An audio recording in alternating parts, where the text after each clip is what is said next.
Rolling, thank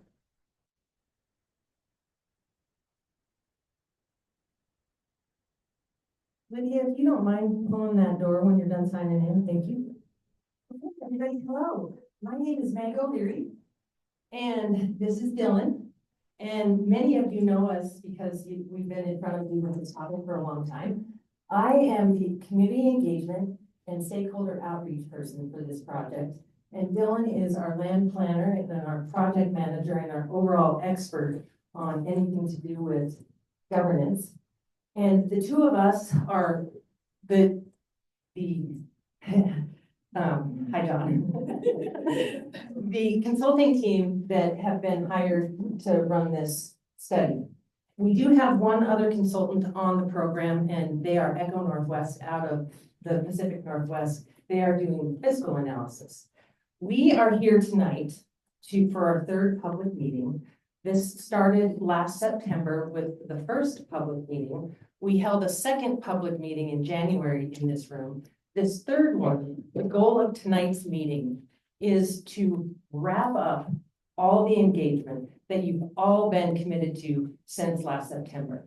We're going to tell you a lot about what you told us, and from what you told us, we have the themes that really the themes are the values and the importance and everything that we heard from you that you want to hear in this report.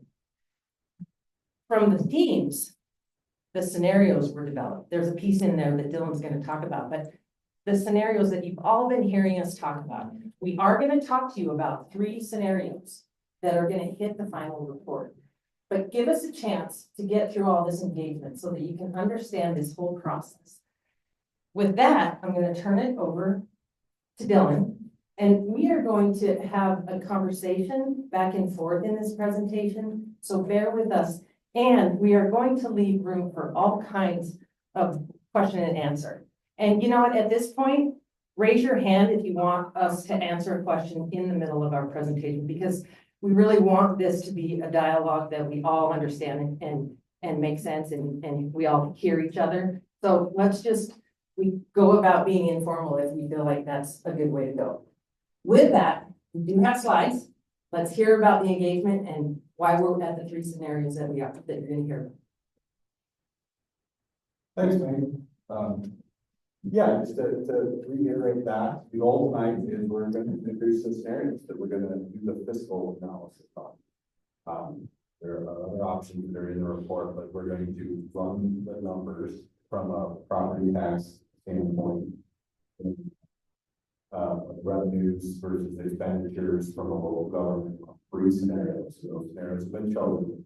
We're going to review those. I think it's important. We're going to take a few minutes and talk about how we got there so that everybody understands where those scenarios came from. And we're going to talk about the scenarios, and then we're going to tell you exactly what's going to be in the report and learn about those scenarios in the report. Kind of where we're at here on the timeline. Like I said, we started in September, so we are 9 months into this project. We took a little bit of a pause, and I'm going to talk about that because this last legislative session had a big impact on how we're looking at this and the types of things that we're going to be able to deliver in the report. And it actually changed some things that we've heard were community values here that are a little bit different now because of some state legislation. I'll talk about that. We're going to roll out the scenarios, and then at the end we'll talk next steps. And this is really us putting to bed the community engagement before we sit down and draft this thing. So the next time you see from us, there will be a report. And this is our last check with the community. Done lots of checks with the community, but we're going to run the scenarios by you, and we're going to talk about it so that before we put pen to paper for the long term here, outside of what we've already done, we're having a check with the community. So this engagement strategy, you've seen this a lot, and it may not seem like it, but the strategy that we incorporated into real strategic, we put a lot of time and effort and we really put it. It was to guide guide the scenarios, because it's important that the community is what you need to get there. More outside of the community, other than what we heard from. So we did different types of engagement. We did, the public meetings, we did one-on-ones for people that didn't want to speak in public meetings. They could have their opinions and their voices heard in a more private setting. We were at board meetings, joint commission meetings, both of them. We did community meetings, to get the word out there. And we did some educational stuff like the Tuesday series and the scenario toolkit, so that people understood some of the questions around governance and those types of things. And we did the community survey, newsletters, and the project website. All of these were surrounding this community engagement circle, because it's important that all different groups of people were reached, and that we understood the values of the folks. And we also had an extremely important partnership with the chamber on this. And Megan and Brad made sure that all the members were accessible and able to get access to us. They also helped us host 4 or 5 different industry sector conference calls. And we also, you guys brought a whole bunch of people to one of the scenario development evenings. So it was a really strong partnership. And that was our intent, to try to get right into the business community, obviously.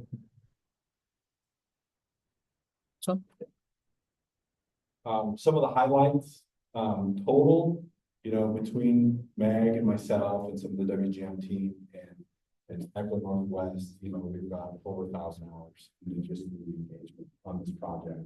Some of the numbers, the 355 survey responses, 400 plus individuals engaged. We think that those are pretty good numbers for hearing. And what makes me feel confident is the themes that we're about to go over,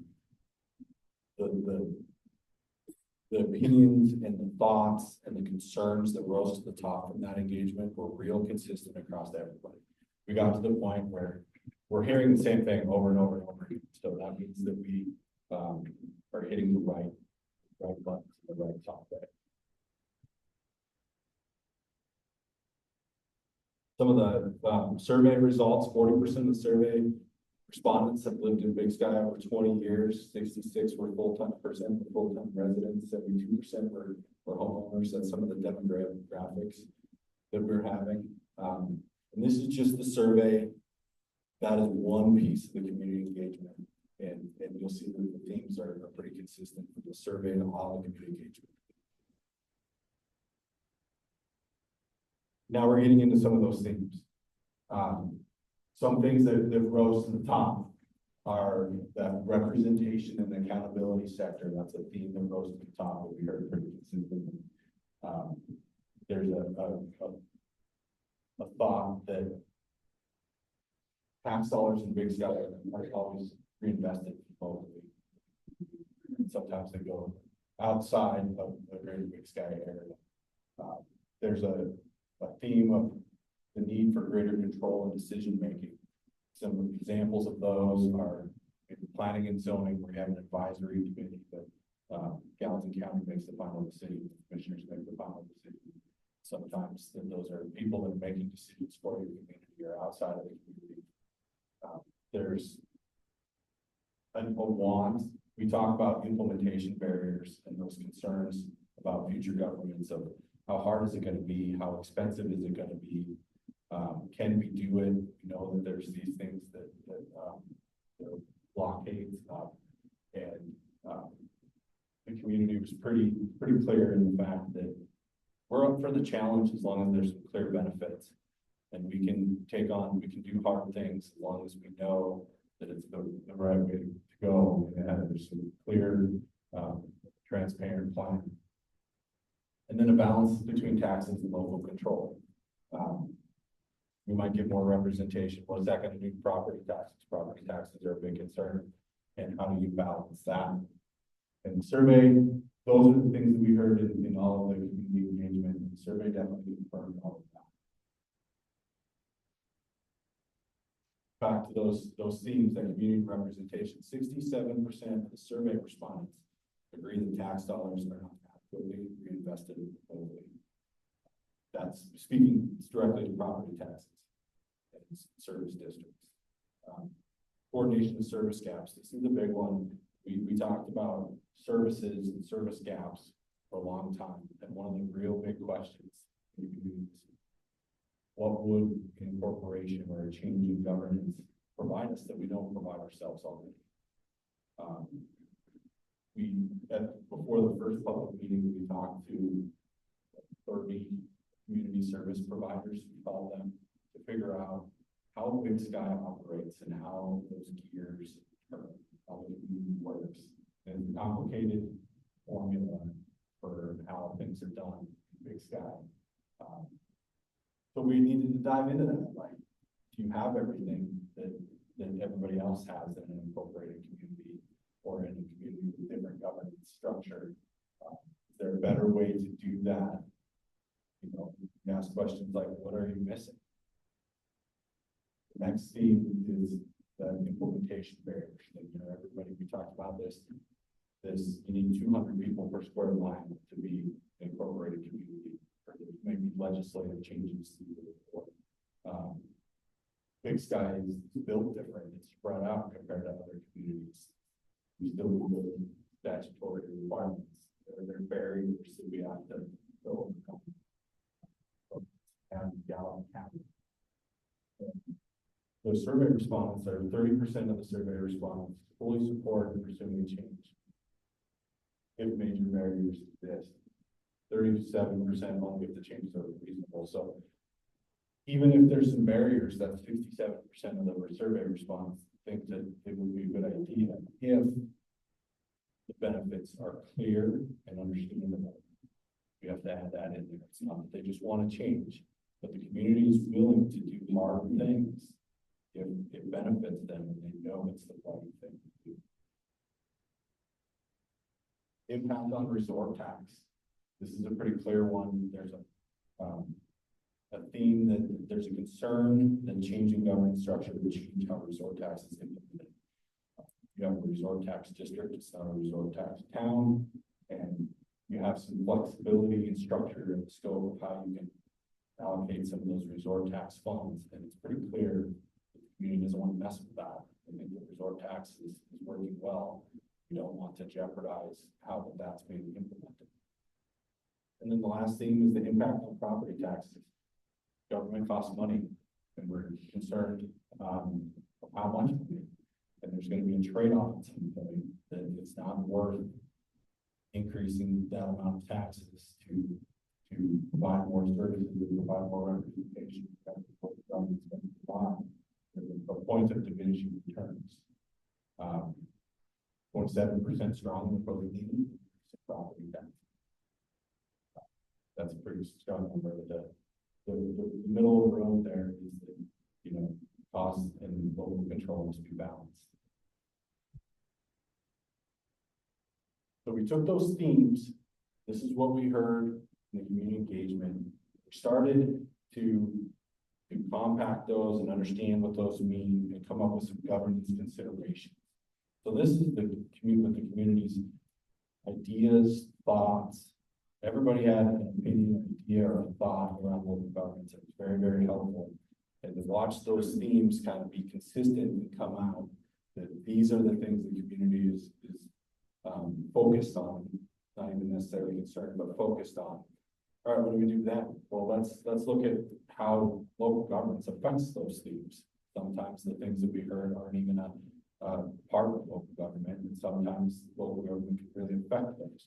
So the types of considerations that we're looking at from a local government standpoint, we put those themes and like, okay, there's a representation theme out there. People want to know that they have elected officials making decisions for them in their community. What does that mean from a consideration standpoint? Is that there's some robust, focused community representation. It's not necessarily the counties that are making all the decisions. It's Big Sky making decisions for Big Sky. That coordination of service gaps. Is there really anything missing? Is there services that other towns give or provide their community members that you're not not getting here? Or is it just a complicated structure? Is there so many nonprofits and service providers that maybe you're paddling boats in different directions, you're not being sufficient? Kind of what we've learned is you've done a really good job of filling that gap.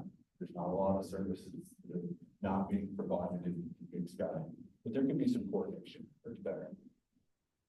Those implementation barriers, you know, like I said, we've had statutory requirements for density. What's the appetite for risk? Are you willing to do a legislative change to allow a new structure of local government to fit Big Sky where it doesn't fit anywhere else because you're more spread out, or you're from Highway 1 all over to the resort? That's not a typical structure for a community. What's your appetite for risk? And what we've learned is there is some, and you can get things done, especially at a legislative level. As long as you put your mind to it, you must understand there's a clear benefit there. As far as the resort tax, it's resort tax that was pretty overwhelming. Thought of the community was resort tax. And that's how we get a lot of things done here. It has to have the flexibility for that.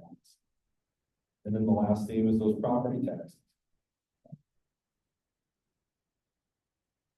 As we've stated before, a municipality is an additional taxing unit. So the services that a municipality would provide are on top of your county taxes, increased taxes. At what point is that not acceptable? At what point do you not get your bang for your buck there?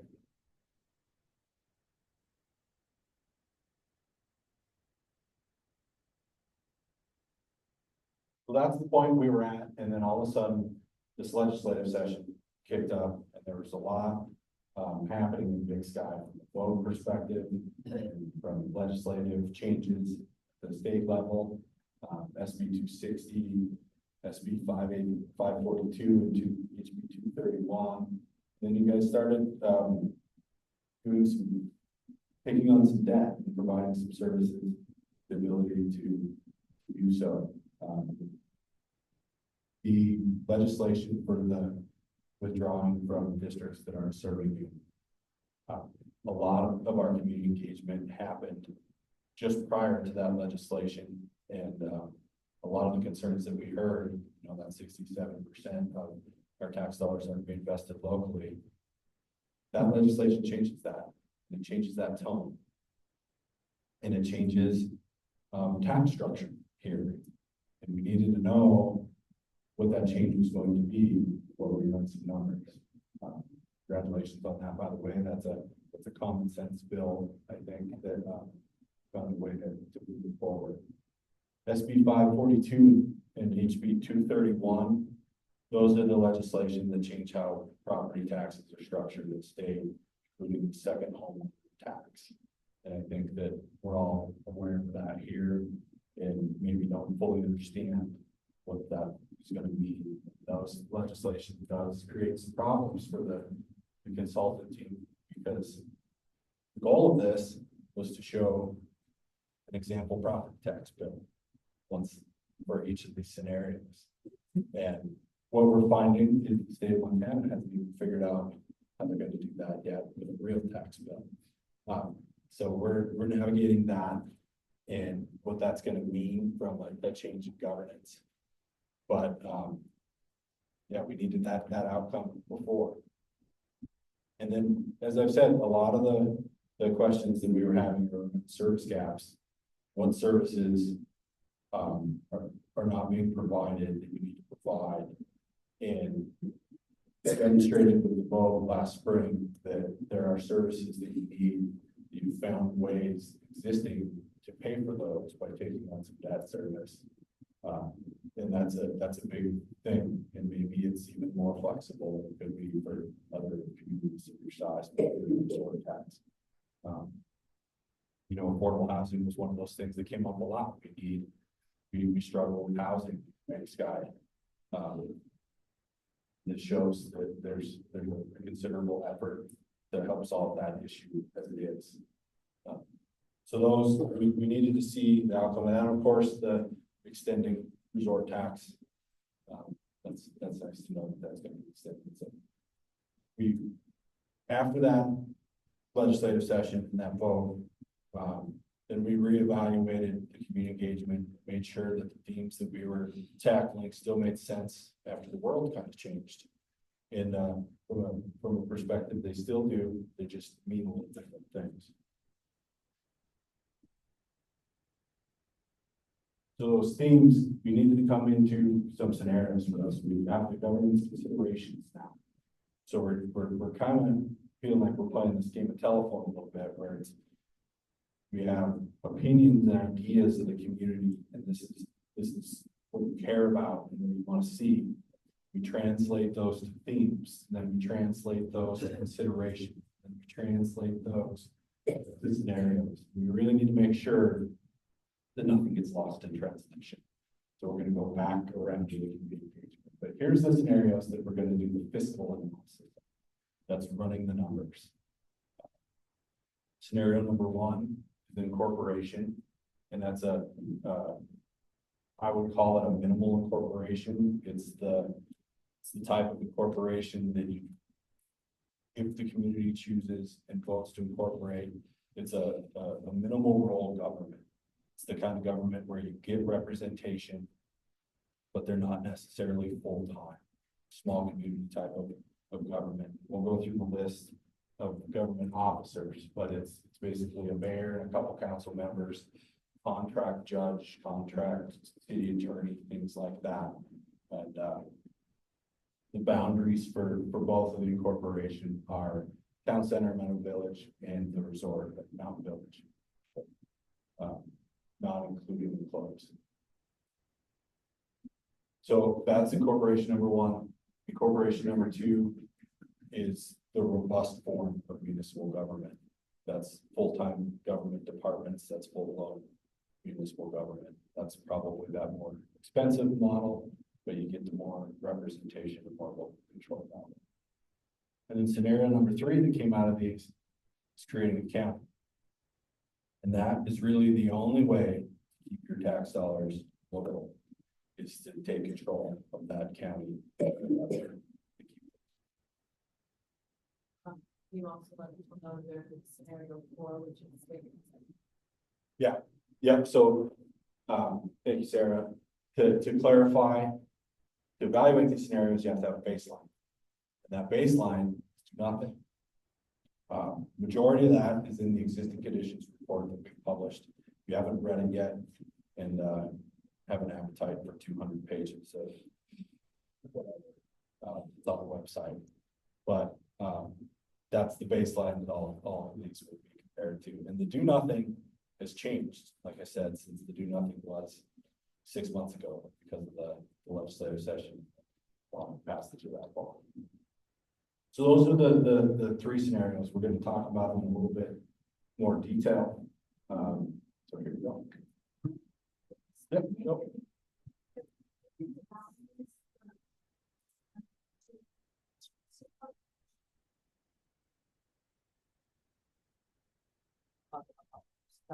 Yeah.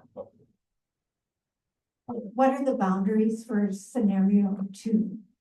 Yeah, so the boundaries for both of the first two scenarios are Meadow Village, Town Center, and Mountain Village. It's going to go all the way up. It doesn't include the clubs. So it doesn't go all the way down to the canyon, but close. Would include the clubs.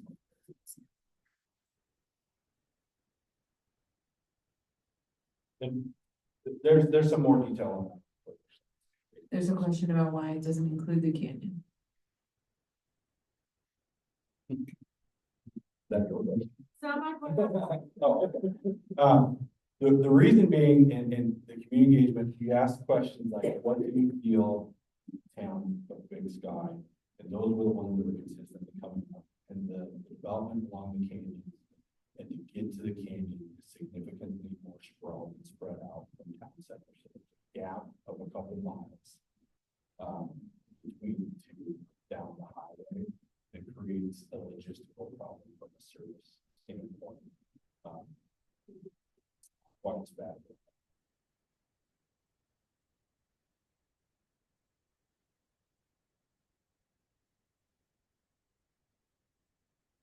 Why wouldn't the boundaries just be the same as resort tax district? Yeah, that's a great question. And this will also be covered on some future slides, but from a municipal boundary standpoint, the resort tax boundary is huge and it includes a significant portion of public lands, national forest. So resort tax goes all the way north to I forget what section line, all the way to the county line, all the way back around. And there's tens of thousands of acres of public land. And it just wouldn't, that doesn't meet the intent of the side of a.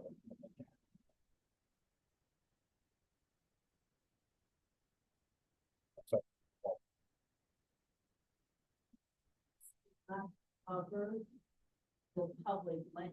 The resort tax does not cover the public land. the resort tax boundary does. Public. Yes.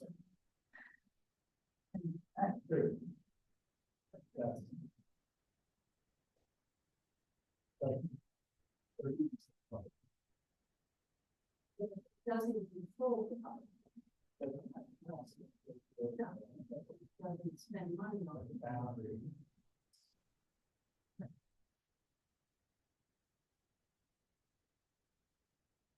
Yeah, and a part of that, of not including the canyon, not expanding hours, is that appetite for, implementation barriers. You still have those statutory requirements of 2 people per square mile.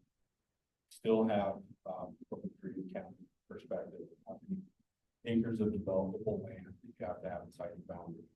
Make sure that your local government has the ability to fund itself and doesn't back itself into a corner.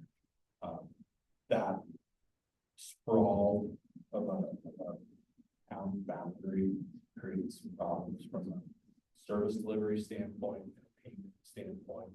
People that are inside that boundary, it's a lot more efficient to provide services than serve locations.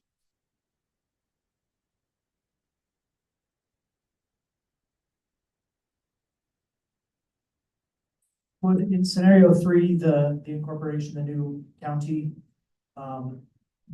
include those areas? Yeah, let's just hold on that. We'll get to that, Okay. that here. I'll just move I think there's gonna be a lot of these answers to these questions. We don't have this slide. We'll get back on that too. So that incorporation number 1, like I said, it's basically the simple version of local government from a municipal standpoint. So mayor, 2 council members, the judge that would, from a fiscal standpoint, only be part-time contracted as needed. You are required to have a city clerk and a treasurer. The finance and budget department is probably same as the city clerk. City attorney's contracted just when you have infractions. You'll need a public works department. So one thing that happens when you incorporate is all the county roads inside your boundary become city roads. You can contract with the county to take care of those, but you do need an entity to maintain your infrastructure. That at this point, most likely just roads. So this question always comes up. It's a joke that I always have. We call them have a pothole public works department. And planning and zoning and building codes. This is one of the things that came up from a service gap. Matter of fact, we heard all the time that we don't have any planning zoning codes. And that's partly not true. You have planning and zoning in Big Sky from Gallatin County. But I think what some of the frustration is you have an advisory council that it's an issue with planning and zoning. And the ultimate decision comes from planning and zoning commission, which is Gallatin County commissioners. And sometimes it's not always people that live here that make decisions for. So we would include that as that one of the only real service gaps or service coordination things that happen.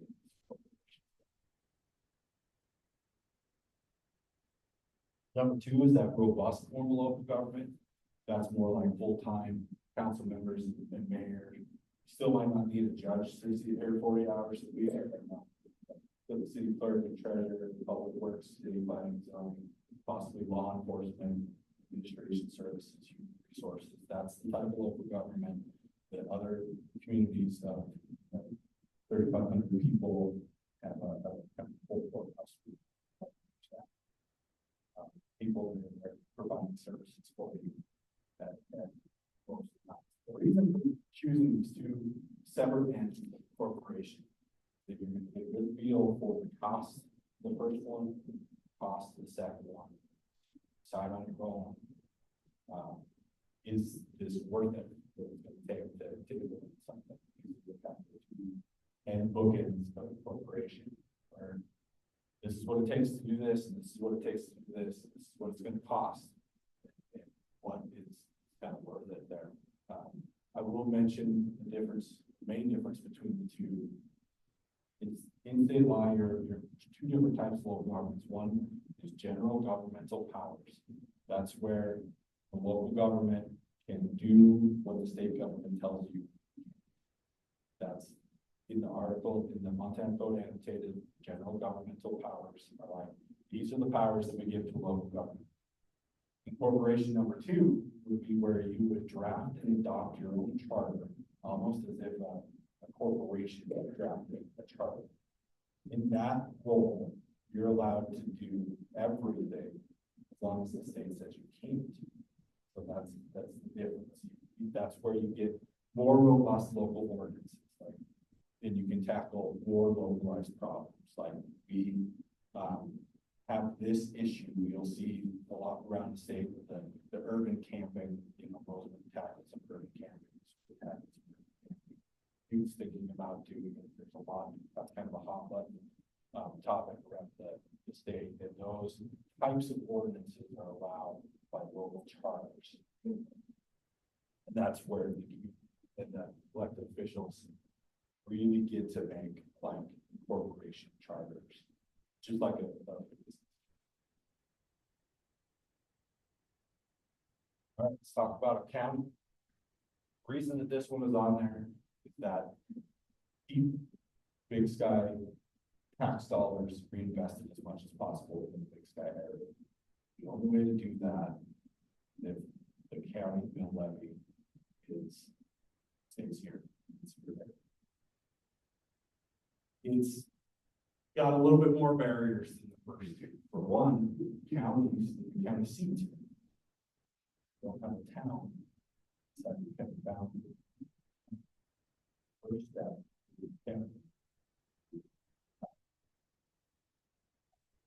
Then you have to seek for the local counties. But if you were to accomplish that, think that you were the squeeze kind of thing.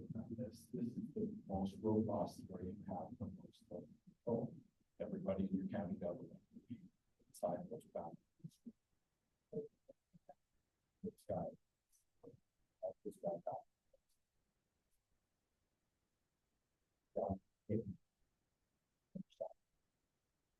everything is basically what it says that is designated place. We are picking the BizRad boundary for the boundary. But you would also need to recreate all of the county entities that serve this area. Can we pause for a moment? We're having some AV issues with folks online. Let me see.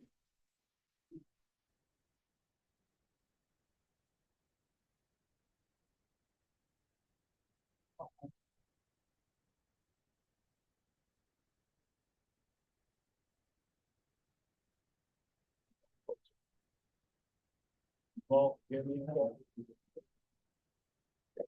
Can you hear me online better? Hold it. Good. Singer.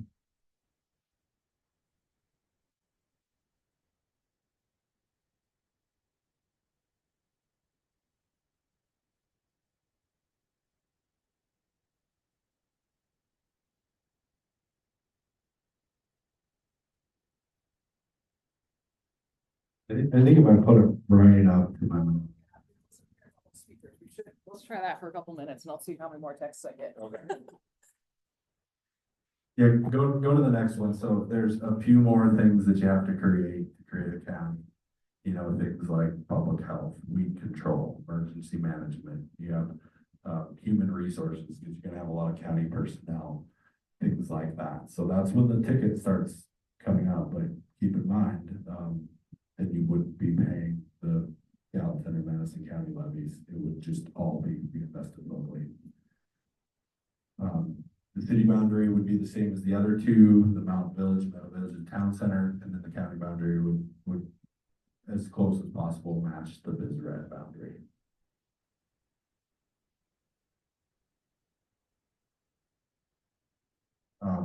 All right, let's take some questions on the three scenarios. Now we got some of them out, but before we start talking about the things that we're gonna evaluate and report.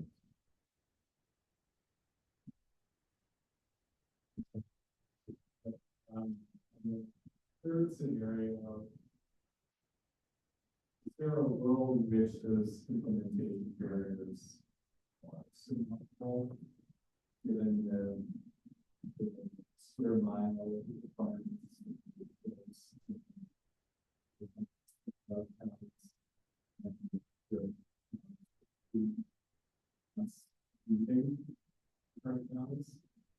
Yeah, so that's a great question, and let's talk about those implementation barriers. They'll be in the report, and they're probably going to be more we find as we're drafting this. This is that part of that scenario that's addressing the engagement themes and responses that we got, that we're okay to tackle hard things as long as there's a clear outcome. There are some barriers from a state law perspective of I think it's 150 square miles of developable ground, 250. And you're not going to have that. So that would take a legislative change. One thing that's different from creating a county than moving a county line, which is why this is the vote is just inside the proposed boundary. Where if you move a county line, you have to ask one to let you go and the other one to accept you. So it's a little bit different. But those are legislative changes that are implementation barriers that we would have to overcome. But hopefully that you would understand that if those clear benefits are there to talk about it. You look like you have a follow-up. Can you say that? Yeah, because that seems to be a core of what SU 260 and not the signing process. Just reiterate, and don't require permission from Madison County. It's different than a district or moving a county line. The vote for the election is within the proposed new county boundary.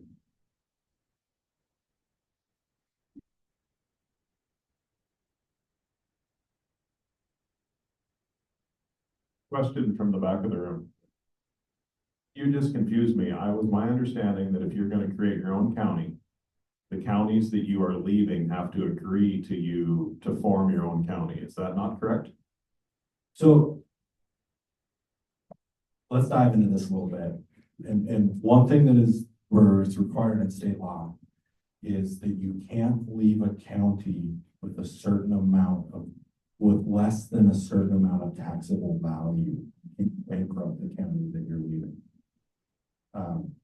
And I think that number is $12 million of a taxable value.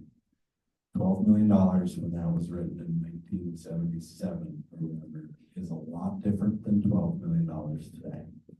That was the safeguard of you not bankrupting a county when you leave. Moving a county line requires the vote to succeed and the vote to enter.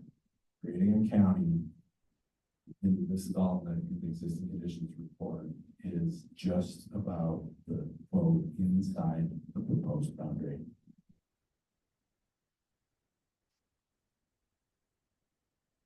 As loud as we can go on these mics, I think. And this will all be detailed in the report. We're kind of going down this rabbit hole of like, ooh, that sounds pretty good. Like we should maybe think about doing that. please keep in mind that these types of decisions that you're gonna have to make up in your head are a decision that needs to be all encompassing of what you think that you would support or you should do, and that you should evaluate everything that's gonna be in the report at that time. I'm not telling you what you shouldn't do now, or I'm not gonna tell you that in the report either. These are the things that we're gonna evaluate, and the report is gonna answer a lot of the questions that you're having. So follow up to that. If I understood what you said, we could decide to create our own county, and then our neighboring counties have to agree to move the county lines. Is that a quick synopsis of what you just said? Not moving the county lines, moving county lines and creating a county are two different things. That is what I said. You'll get the full picture and all the statutory quotes and references and the full picture in the report. But yes, the vote is with inside the proposed county boundary. Okay, go ahead, Brian.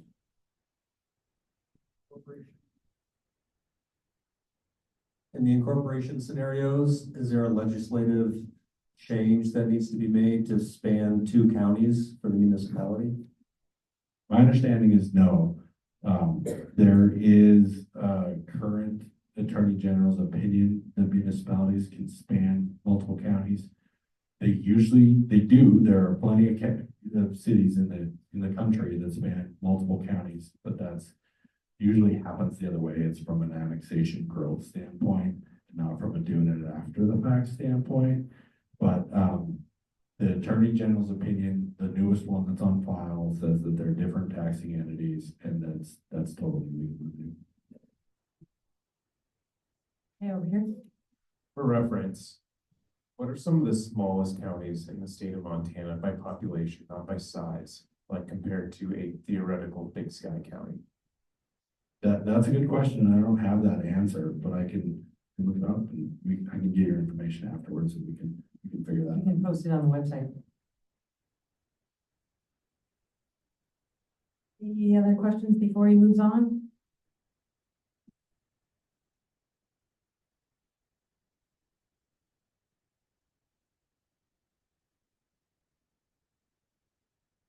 So from a tax dollar perspective, what will stay here if we choose to go with making our own county?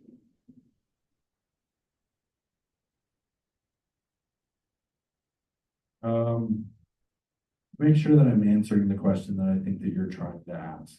Is there are the way that local government works is there are different taxing entities. Some of them are districts, like your fire district. BizRad is a district that has a taxing entity that have the authority to levy taxes. A local municipal government is a taxing authority. A county is a taxing authority. A Parks and Rec district is a taxing authority. So creating a county would replace the other 2 counties' taxing authority. So the county taxes would be then to the new county, not that other county. But you may pay other district taxes, like the fire district might be outside of that boundary, or BizRad, or that's a resort tax, so it's a little different. But a Parks and Rec district or some kind of other district taxing boundaries may not align with that county boundary. What would creating a new county do to West Yellowstone being split? And was there given any consideration of including West Yellowstone in the new county? Yes, that's a great question, and we would most likely not be able to go all the way to the county line, otherwise, because the county has to be contiguous. It makes some sense to include West Yellowstone. That's a conversation with a whole different community that is basically outside the scope of this study. It would take probably years or just as long to have that discussion down there as this discussion up here. So we're not tackling that as part of this study.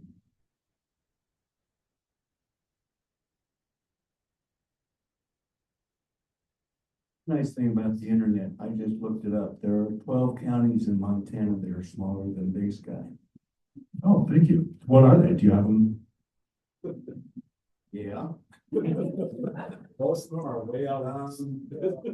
There are 12 of them, but it's Prairie County, Garfield County, Carter County, Macomb County, Webo, Daniels, Powder River, Liberty, Wheatland, Judith Basin, and Meter. Oh. Our eastern Montana right there. And one thing I'd like to say, I'm more than happy like to continue this conversation.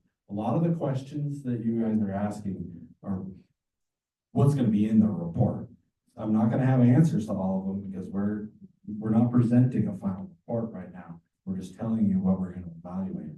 The creating a county is gonna take a lot of evaluation on our part. There's, 2 full slides of that type of services that would need to be in the county. It's gonna take a lot of work. I'm just kind of giving you the knowledge that's off the top of my head right now, and you guys seem very interested in that. But I can tell you that if I can't answer your question now, these are the questions that will be answered in the report. Shall we let him move on or, yeah, okay. All right, now we're going to talk about the things that we're going to talk about in the report, which is basically those questions you were just asking. So we're going to run a fiscal analysis on these 3 scenarios, and that is basically mock balancing a budget between expenditures and revenues of each of the different scenarios, whether it be a municipality or a county. So how a balanced budget for a local government works is you have costs, that's service costs, intergovernmental agreements, things like that. And then you have revenues, and local governments have different revenue streams. And then you have this gap because you have the costs are always more than the government makes. Government isn't a money-making type of activity. So how do you fund that gap? You do a mill levy, you levy taxes. So we're going to run the math. We're going to estimate the costs for all of those governmental employees and the stuff that you would have to take care of, like roads. We're going to estimate a cost. And then we're going to look at the types of revenues that the government could come up with, from grant funding to other types of governmental revenues, license plates for a county, for instance, all the different things that help local governments make money. And then we're going to get that differential and see what that costs to everybody when you split it up to everybody inside those boundaries. We have an online question. Austin, if you want to unmute yourself, we should be able to hear you. Hi, test. Can you hear me? Yes, we can. Yep. Okay, great. Why couldn't taxes be more than costs?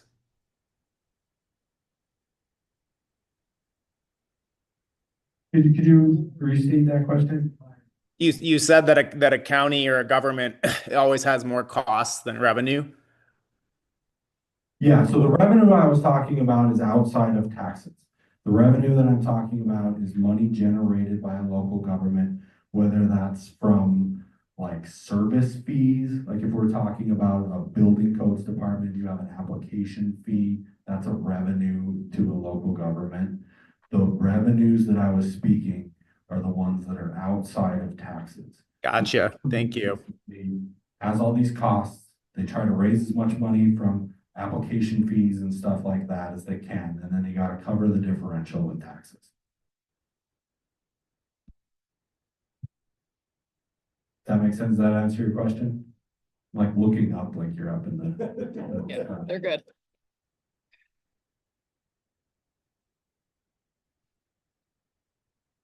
Well, I'll assume yes. Austin, if you have another question, holler at Jenny.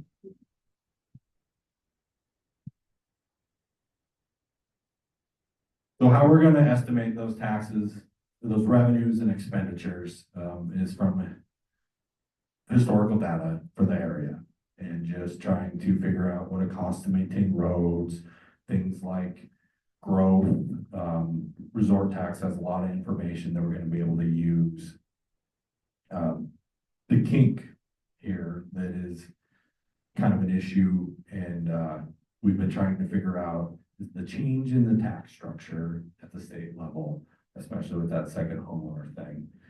We're going to have to dive into this and we want to make sure that the information that we're giving you is the most accurate and valuable And if we have to make a lot of assumptions to get there, we're gonna give you the information that is meaningful and maybe, we don't wanna get too far down the assumption road to where that number doesn't mean anything.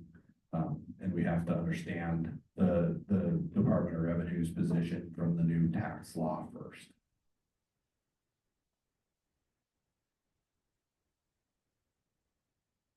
So this is kind of balancing those expenditures and revenues. The expenditures are salaries for the full-time or part-time employees. We're gonna generate those numbers of employees from communities of comparable size. We're gonna have assumptions and do workload calculations for road maintenance and permitting and 911 call volumes, things like that, to get a level of staff that's needed to provide the service for the community this size. And then we're gonna make some revenue assumptions. That's based off of comparable cities and counties as well. You know, things like government grants, license and permit revenues and user fees. Those are all those types of fees, just reduce the mill levy requirement for a local government. And then balance the budget. We're gonna do it like it's easy, right? Like local governments just balance budgets every year, so we should be able to figure it out. For each scenario, we're gonna do a 10-year operating expenditure forecast, revenue forecast, and then the difference between that is the mill levy amount. And then we'll have a defined boundary with taxable values of properties inside that boundary and apply that mill levy just as a local government would do.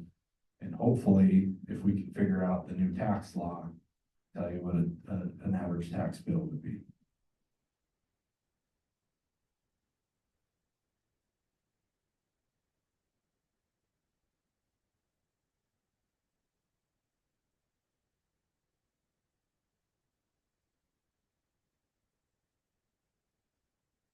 One more? All right, so Sorry. okay. Let's come full circle.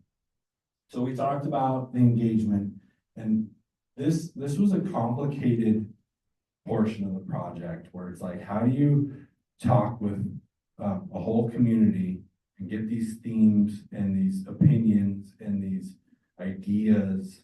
Because this is a topic that has been well thought about in Big Sky for a long time. The first thing that I learned at that first public meeting is that, you know, this community has thought about this a whole lot more than I have. So how do we take those ideas and get to scenarios at the end? And we had ideas, and then we had themes, and then we had considerations, and then translated to this and translated to that. And finally, we get these scenarios. I'm like, we got to make sure that we didn't lose anything in that translation. This is like a big game of phone tag. That's like, we got to make sure that by the end of this whole process, that we can come back around and we're still meeting those community expectations. So those themes that came out are the representation, coordination of service gaps, implementation barriers, impact on resort tax, and impact on property taxes. And if you see and you look at the different scenarios here, you're going to get a real good balanced vision of what it takes for those trade-offs. You can get more and more representation. What's that going to be on this side of the property tax cost impact thing? And you're going to be able to balance those with these three scenarios on your own to say, you know, maybe we want a little bit more robustness than that incorporation number one, but you know, it's going to be really expensive to do this or do that. And maybe that's not quite worth it. You'll be able to make up on your own, because these scenarios are just going to be the facts. They're not going to be recommendations. Everybody has a different thought, what is important to them, and it might be different than the person sitting next to you. So you get to decide on your own which of these are more important, which can tackle that. And of course, the baseline of what you have now to compare it all to. So looking at this, you know, I think that we're still we're still in that realm of, these are the things that we heard from the community. These are the important pieces of Big Sky that we either need to keep, expand upon, or create. And one of these scenarios will accomplish them across the board. Maybe not one completely, but one of them will accomplish each of these parts.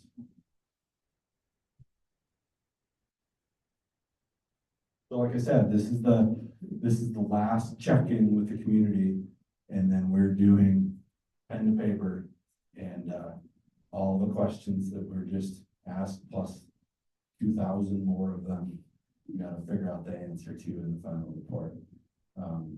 But this is the last check of, these are the scenarios. It's time to go. Yeah, let's talk about that. On the slide where you talked about comparables and trying to figure out cost as you're doing your fiscal analysis, I would just urge you, on the slide, you had mentioned comparing to communities of similar size. And we know, like from chamber studies, the cost of living in Big Sky is minimum 25% higher than even just Bozeman, which is an insanely high cost of living by Montana standards. So in a lot of ways, economically, we tend to compare more towards other resort communities of a similar size, more regardless of state. So I would just urge you, if we compare to communities of a similar size within Montana, you're going to come up with salary costs that are going to get you 1/5 of one FTE for what it actually costs to bring somebody here. Yeah, that's a great point. Thank you. And I will mention too, as part of this project and part of the scope of work, is that we're engaging all the other resort tax communities to figure this part out now. And we will definitely take into account the cost of living here compared to everywhere else. Yeah, we'll give you an accurate number, I promise. Thank you for that. So fundamentally, did you get a lot of consistent themes in terms of which service gaps we're trying to address? What are the ones that matter the most? And was there consistency in that across all the information you gathered? Yeah, the service gaps question is the hardest one because there are not a lot of gaps. You, as a community, have done a really great job of providing the services that every type of community has. It's a little bit more of a complicated structure than in other places, but that is one of the things that incorporation number one is addressing, where it's tackling that the local government isn't necessarily the service provider. You keep all the existing service districts, all of that. It's the representation person. It's your elected official that you call when you want to tackle an upcoming problem. Yeah, the service gaps, you know, that we didn't really find anything. The most common thing that came up in the community engagement is planning and zoning. And that exists. It's not necessarily a gap, but I think that there were some frustrations with it. We did hear about public transportation gaps frequently. And there was also, of course, the affordable housing gap. There was a little bit about solid waste. And so I guess that points to the water sewer. And then the other one, there was one other that came up consistently that's in my notes, and I'll get to it, but I will hand this off before I go.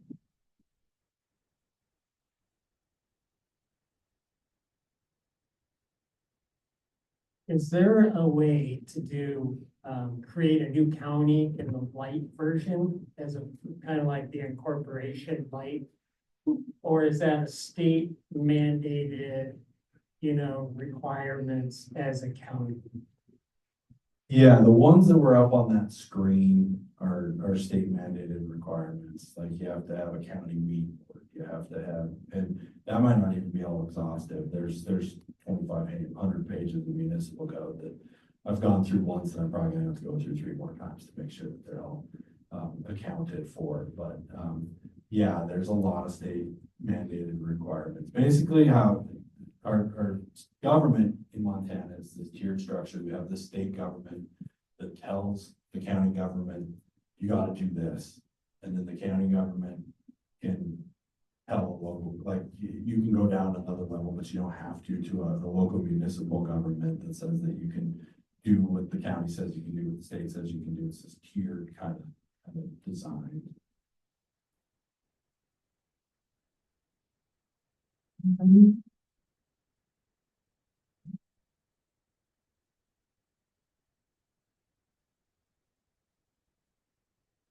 That looks like John's.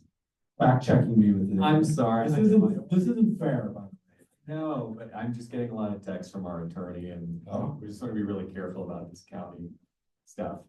Because there's an opinion out from BizRad's attorney about creating a new county and there are conflicting opinions about how that gets done in the electorate. So I just want to be careful. That is I am not an attorney, Right. and I'm not going to dispute an attorney on this. I will say, that is my understanding at this point of the state statute. The final report will reference state statute, and you can interpret it as you will as that goes. This will come up, and I'm sure that it is in state statute in multiple locations, different things. I will thank you for that, John. I was gonna end with this. I'm not an attorney. They're not legal opinions. These are land planners' thought and process to state statute. They're not legally defensible. The final report will reference the state statute sections as that goes. Aren't we glad we have Zoom so that she can make sure we're staying on target? To address the service gap thing, I'll get to you in just a second, Tom. We did hear about mental health services as a gap. What we have going on is pretty remarkable for the community that we have in the resources, but we did hear consistently that we need to provide more as we grow. As he said, zoning enforcement, affordable housing, solid waste collection, emergency services coordination. Again, hats off to how well we're doing, and as we grow, we better be thinking about that, and public transportation coordination.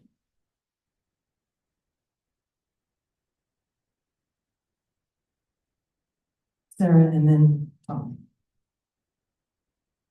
I wanted to give Brad a quick, not to steal Brad's thunder, but to make sure everybody here knows that the chamber has coordinated related to property tax, a meeting with the director of the Department of Revenue to come to Big Sky to talk about property tax. Property tax is incredibly confusing. And I think a lot of people just think all the taxes go to Gallatin County or all the taxes go to Madison County and they are to blame for everything. There is a lot more complication and layers than that. So Brad and his team have coordinated that. Everybody will be getting it out on everybody's social media. It will be here in the Wilson, I believe. Is that correct? August 19th, 5:30 in this room at the Wilson. Thank you, Brad. Thank you, Chamber. I know it was a lot of coordination and effort. And so I just want everybody to know that a lot of change has come between SB 260 and all this other legislation. It is a good thing that we put a pause to allow some of these things to settle so that we could really understand the implications of all of these pieces. Okay, any other questions? We have one online. One online, okay. Alan, if you want to unmute yourself, we should be able to hear you. Thank you. My question is, why do the three scenarios that have been chosen not include a more proactive pursuit of creating other tax districts, such as the new hospital district, which was approved in the last legislative session? Thank you. That's a great question. Can you hear me, Alan? I think on the online I have to hold the microphone closer. Yeah, so that's a little too much. You're talking about the scenarios where they listed the services that would be provided. There's an understanding here that a lot of the services that are provided in Big Sky are existing districts and they're established districts. That hospital district may not be one, but For instance, it most likely does not make sense to include like the water and sewer district when they're an established district with different boundaries. If you look at the service district map of Big Sky, there's not one boundary that matches another one's boundary. That is a very confusing way to provide services, and those service districts are allowed to remain and are providing those services and should most likely continue to do so. Does that answer, or are you specifically wondering the hospital district?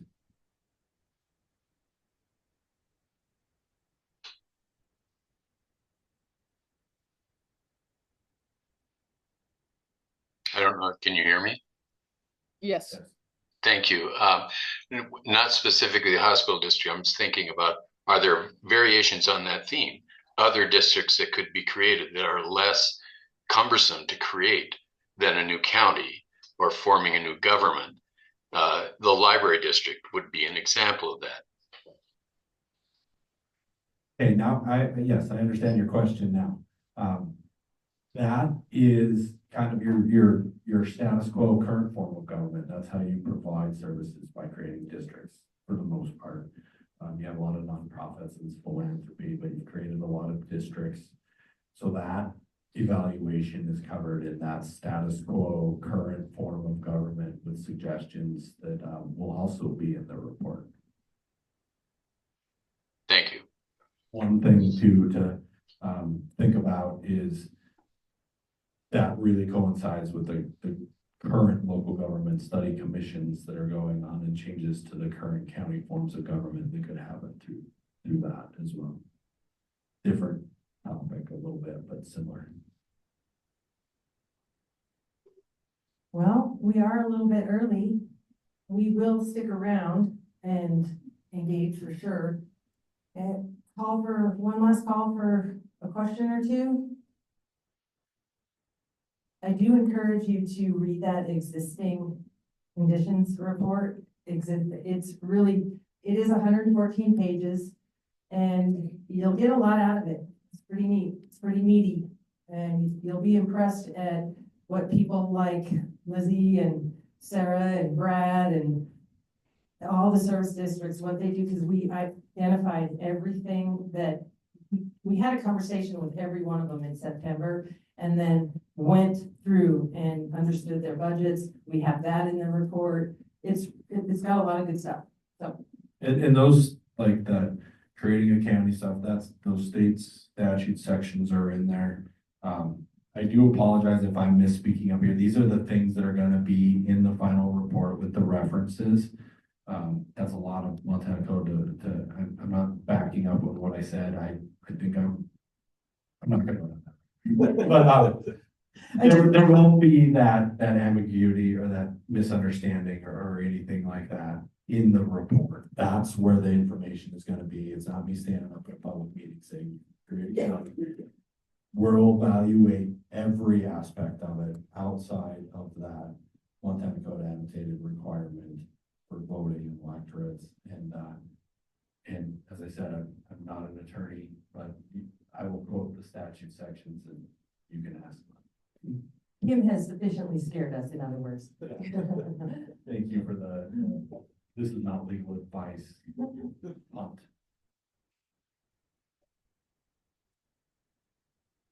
Hey, I just wanted to offer some thanks for this hard work and really compliment you on what you guys did. This was taking a lot of input from lots of different interests and distilling it into themes and then trying to come up with scenarios.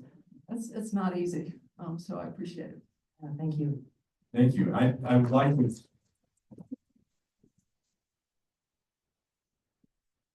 I would like to return that thanks.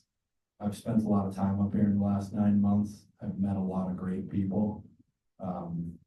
That's going to continue. Obviously, we're not done, but this community has showed me a way to do things outside of here. I've learned probably more than you will. And I would like to thank you for that as well.